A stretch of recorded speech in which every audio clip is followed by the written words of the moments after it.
Hello, everybody. My name is Kyla Hill. I am working for my creative business and leadership degree with my master's in business innovation. I am so excited for game changers and leadership, and I am going to introduce you a little bit about myself.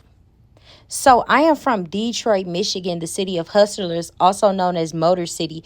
Detroit is a city filled with innovators, movers, shakers, again, hustlers. And that is something that I've taken from my city. That is something I pride myself on, not just in business, but in everyday life, but especially in business.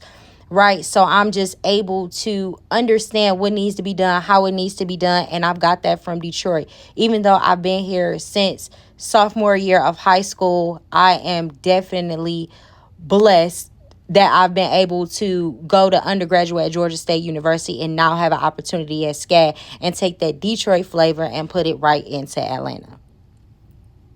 So my biggest accomplishment is definitely my faith, especially in entertainment and arts industry. Sometimes a lot of people get lost in the sauce, for lack of better terms, and knowing who I am, knowing my moral grounds is my biggest accomplishment, and not only being able to have that privately, but publicly, and able to have a reputation built on good moral standing is by far my biggest accomplishment, and will be my biggest accomplishment.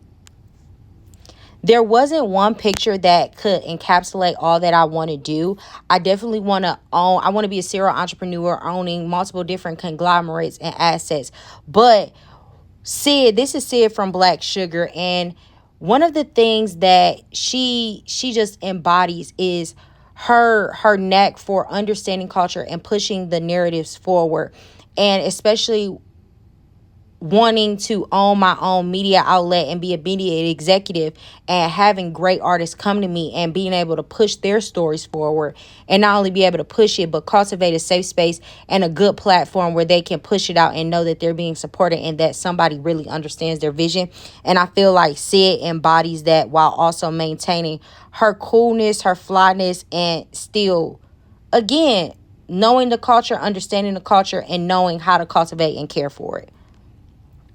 So I went back and forth on, should I do New York or Chicago? I love northern cities, but I feel like Atlanta is where I'm going to be at in 10 years, because Atlanta is at a very unique position in really history to me, because Atlanta has culture. We know it has some type of culture, but we're in the process of innovation in Atlanta.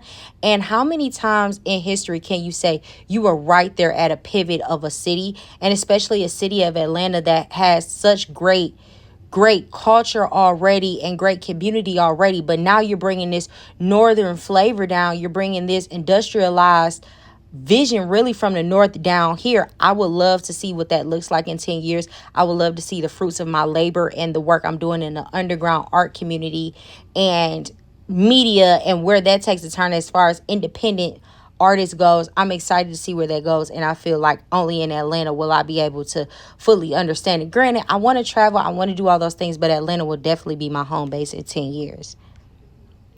This is who I would love For those to who don't have know, dinner this is with. Sheila Johnson. Sheila Johnson is This is who I would love to have dinner with. This is Sheila Johnson. For those who don't know who Sheila Johnson is, she is the co-founder of BET.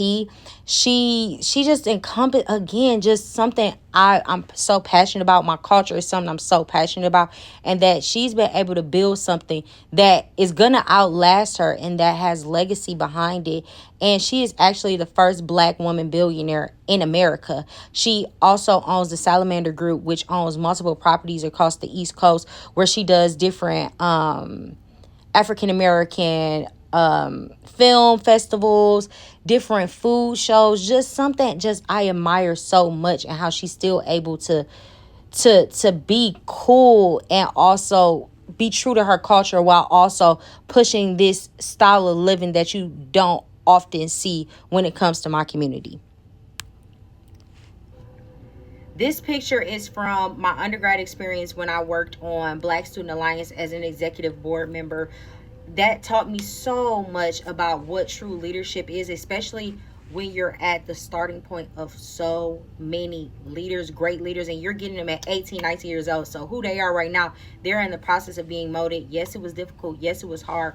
But me working as the PR director, the secretary, the treasurer, and eventually the president over those years, it allowed me to grow so much of my leadership experience that I'm able to push in any job I go to, and that I'm able to even push in serving in my church, in my community. Even me serving on the women's committee now, or even me serving on the usher board at church, I'm able to take those lessons in leadership and bring them forth. So exactly who I was, that young, raw, not quite molded yet leader, I'm able to take that passion and service and apply it to all the different areas of my life, which I feel encompasses of who I am as a leader as a whole.